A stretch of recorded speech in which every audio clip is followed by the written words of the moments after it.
সেবাজিম হাসপাতালের প্রিজন সেলে আসামির হাতে আসামি খুন, পরিবারের দাবি পরিকল্পিত হত্যাকাণ্ড, বিচারের দাবি। বরগুনা জেলা কারাগারে স্বেচ্ছায় হাজুরিয়া জিয়ার 153-22 বেতাগিতে উনি হাজতি হিসেবে ছিল।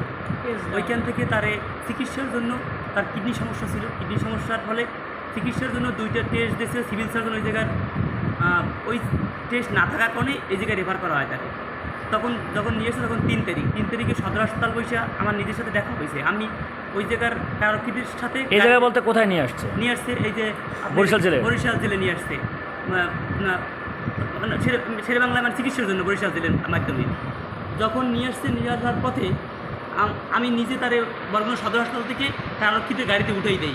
তখন বলছে, বাবা তুমি আমার 1 তারিখ যে দেখেছো আমি ভিতরে জেলে ছিলাম 14 দিন তার সাথে, বলছে শুধু পাও ফুলে ছাড়া আমার আর কোনো সমস্যা নেই। যখন গাড়ি তুলে দিই তখন বলছে, বাবা চিন্তা করিস না, আমার খালি পাওয়াটাই ভুলে, আর কোনো সমস্যা নেই। পরে বলছে, আচ্ছা ঠিক আছে আপা তুমি যাও, আমি ঈদের 1-2 দিন পরে তোমার লাগে কথা আমার লইতেছি, তোমার আমি লই যাবো, আর আমার সমস্যা নাই কোনো। কারণ হাইকোর্টে যখন তার কাগজ পাচ্ছি তখন বলছে যে আপনি কারা কর্তৃপক্ষ থেকে মেডিকেল রিপোর্ট নিয়ে আসেন। ওই রিপোর্টটা আমি বসাইছি, এই রিপোর্ট এবং ওকলাতামা একসঙ্গে নিয়ে আসুন। কিন্তু ইতিমধ্যে ঈদের একদিন পরে 13 তারিখে আমার এই 2 ভাই এরা দুজনে দেখা করতে আসছে ঢাকা থেকে আমার বাবার সাথে। তখন দেখা করতে আসছে, তখন এদের সাথে দেখা করে তখন বলছে, গেদু আমি বর্গতাতে যাচ্ছিলাম তার থেকে অনেক ভালো আছি, শরীর খুব ভালো।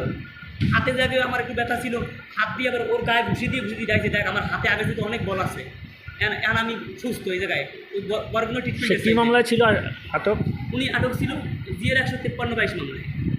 হ্যাঁ, ওই পরবর্তীতে যখন এই কথা বলছে তখন আব্বা কিছুক্ষণ কথা বলার পর বলছে যে, গেদু তোরা চলে যা। এই জায়গায় নজরুলের ছেলে শফিক, মোস্তফা এবং তার স্ত্রী আমেনা এরা এই জায়গায় হাঁটাহাঁটি করছে। আর নজরুলের ছেলে বলছে শফিক যে, এবার মতার তোর এই জায়গাতে না মারিয়ে বাইর করবো না।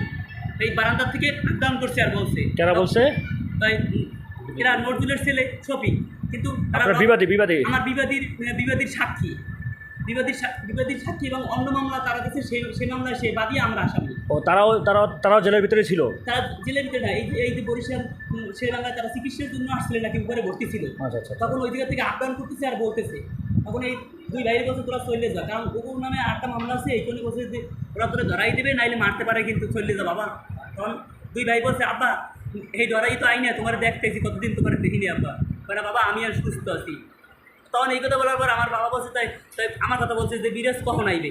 যে তখন বলছে যে, আব্বা ও কালকে দিন পর সইমোয়ার পাইয়া আর ও কথা মাথায় কালকে দিন পরই তোমার দ্বারা আইবে। বলছে আচ্ছা ঠিক আছে তাহলে যাই। এই 1.5 ঘন্টার মতো কথা বললে খাবার দাবার কিনে দিয়ে চলে গেছে।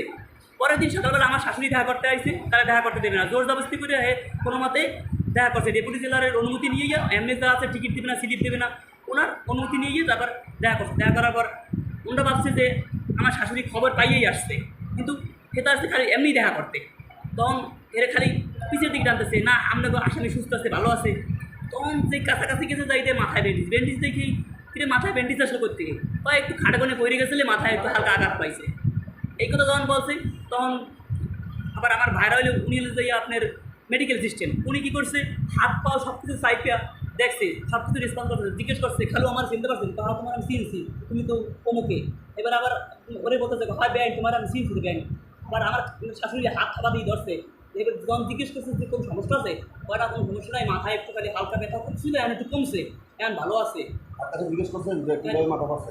হ্যাঁ জিজ্ঞেস করছে আমার শাশুড়ি যে কীভাবে হয়েছে, বলছে যে ওই ভিতরে যে এক আসামি ছিল, সেই আসামি আমি টয়লেট থেকে উঠতে আসি, এর ভিতরে এইটাই বলছে, কার কথা বলতে পারি না, মাথায় একটু কষ্ট। আর লগে যারা ছিল এরা বলছে, এরা তো কথা কয়েন না, মাথায় একটু যেহেতু আঘাত হয়, আমরা বলছি যে মাথা লাগে হালকা একটু ঘাটছে, তাহলে কথা বলতে সমস্যা নেই। এরা তাদের অভিযোগ বলতেছে যে রড দিয়ে পিটাইছে, রড দিয়ে পিটেছে। এটা বলতেছে আপনার যে ওই যে এরা যে ছিল তারা কর্তৃপক্ষ যারা ছিল এরা বলছে। আর নির্বাহী ম্যাজিস্ট্রেট স্যার যে শ্রোতা রিপোর্ট করছে, উনি আমাকে বলছে যে আমি ফুটেজ দেখছি, তুমি সুষ্ঠুভাবে তোমার এই ন্যায় বিচার পাবা। ফুটেজে আমি স্পষ্টভাবে দেখছি সেই টয়লেট থেকে উঠে আসে রড দিয়ে পিটান দিচ্ছে। এবং অন্য যে আসামির কথা বললেন, সেই আসামির নাম সেই আসামির আদৌ আমিও জানি, চিনি না, আমার বাবাও চিনি না। আমি কাগজ কলমে এখন তার নাম দেখতেছি যে তরিকুল ইসলাম নাকি। আচ্ছা, ওই যে রড দিয়ে ফিরেছে কোন জায়গায় বসে? শেরেবাংলা বসে? এই শেরেবাংলায় বসে। শেরেবাংলা টয়লেট দিয়ে আসতেছে, তখন রড দিয়ে ফিরেছে? হ্যাঁ টয়লেট থেকে উঠে আসে, তখন রড দিয়ে কারা ফিরেছে? পিটান দিচ্ছে ওই যে তরিকুল নামে ওই লোক নাকি। কিন্তু ওই লোকরে আমার বাবাও আদৌ চিনে না, আমিও চিনি না। আমি কাগজ কলমে আজকে নাম দেখতেছি এবং তাদের ভাষ্য অনুযায়ী যে তরিকুল নাকি মারছে। এবং ওই নির্বাহী ম্যাজিস্ট্রেট স্যার ইনি বলছে যে আমি ফুটেজে দেখছি কারারক্ষী একজন চেয়ারের সাথে ঘুমায়, 2জন রাস্তায় হাঁটাহাঁটি করে। আর ওই ভিতর থেকে ওই লোক মারছে। নির্বাণ ম্যাজিস্ট্রেট আপনার কোন জায়গায় বসে বলছে? ইনি বলছে যখন আমি ওই মর্গের সামনে আমার বাবার যখন ডাকছে তখন শ্রোতাল রিপোর্ট করার সময় আমি যখন আমার স্বাক্ষর দিতে বলছে, আমি বলছি আমি কাগজ না কইরে যে কীভাবে মারা গেছে আমি কোনো মতে আমি কোনো স্বাক্ষর দেবো না।